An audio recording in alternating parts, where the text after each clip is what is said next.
As you come up to 10, that is their God. That is 10. That is the hermaphrodite. But if you stop at 9 and you skip to 11, skipping God, then you are a Luciferian. Because 11 is the number of the magician. It's the one step above. Once you have accomplished the tree of life, you are now the magician. You are one above 10. But they're doing it by skipping God. That's the symbolism of 9/11.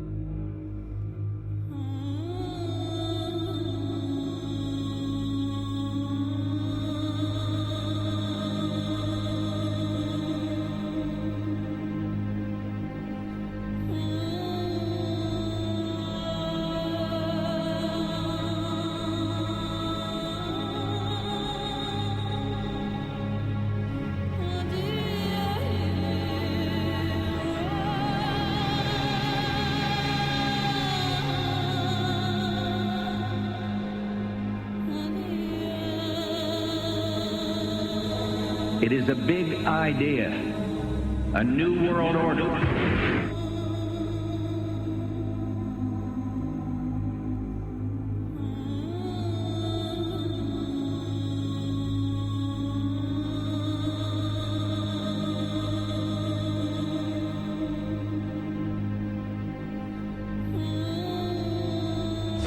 We were on assignment. We were supposed to kill two birds with one stone. In Fight Club, Project Mayhem destroys a giant bronze spherical sculpture. This seems an obvious reference to the sphere at the World Trade Center complex. Trust me. Everything's gonna be fine. In a pivotal scene reminiscent of 9/11, we see the destruction of skyscrapers and the change of a skyline. Second anniversary of the 9/11 attack on the World Trade Center, George Bush asked for an $87 billion increase in military spending.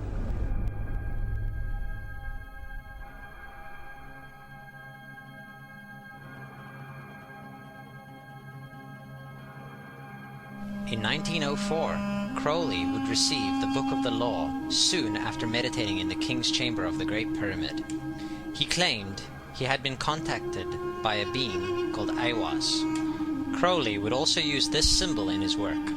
Some of its meanings are said to include a reference to the number 77 in Hebrew and a connection to the god Pan. Crowley made this drawing of a non-human intelligence he saw during a ritual.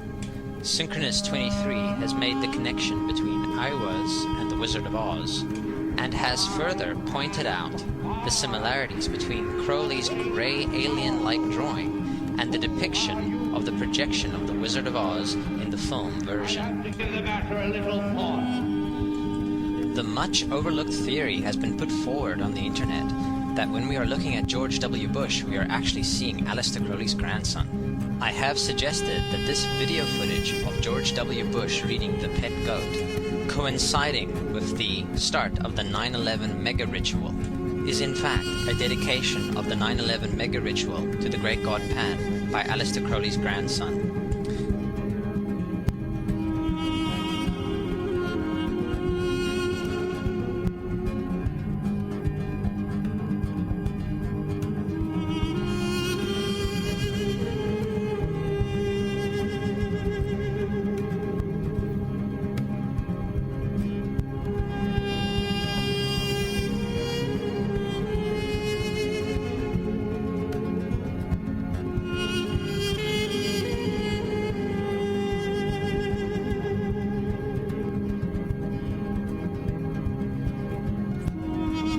Things get a little weird.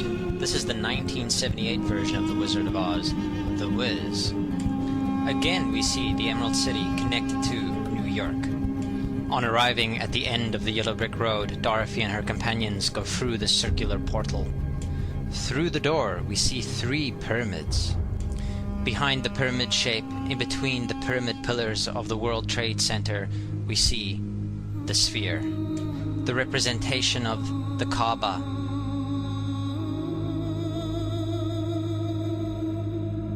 The inhabitants of Oz dance around the sphere in ritualistic fashion. Fashioned in giant letters over the dome of the sphere, we see the word Oz. Oz, symbols of Pan and Aiwass, seen smack at the heart where the new Aeon was ushered in. and where the Stargate was opened.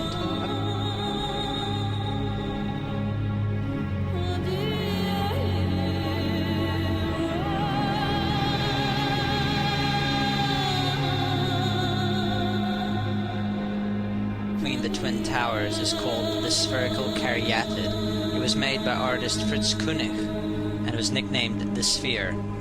We see that Koenig made this thing in Bavaria, the same place where the Illuminati was founded.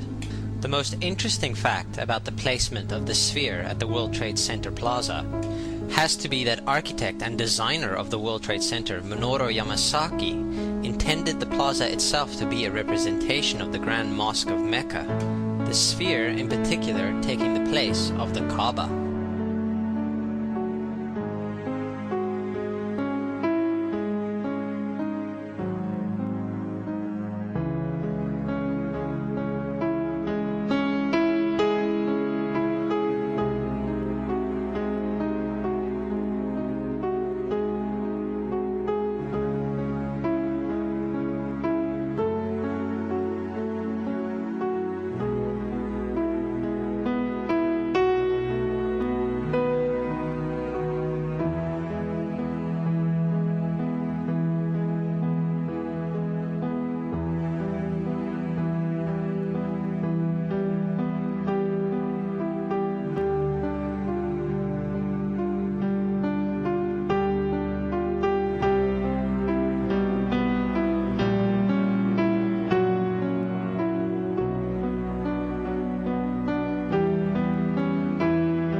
So, my friends, it's time you start placing your faith and your dedication to the one and only God, the everlasting creator of everything on earth and in the universe.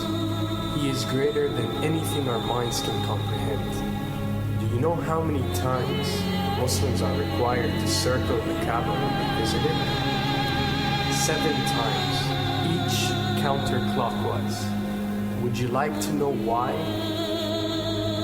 You see, what binds us as humans to this life and to this dimension and to this earth is the limits of time and space. We are bound to this dimension and this reality through time and space. Hence, if one wants to leave this dimension or leave this reality, he needs to break away from time and space. So when you visit the Kaaba and you rotate counterclockwise, what is this practice actually doing?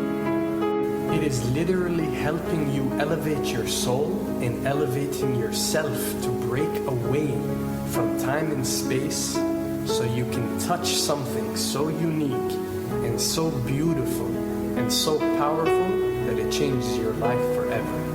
And if you don't believe me, ask anyone who has visited the Kaaba how he or she felt or how their lives have changed ever since.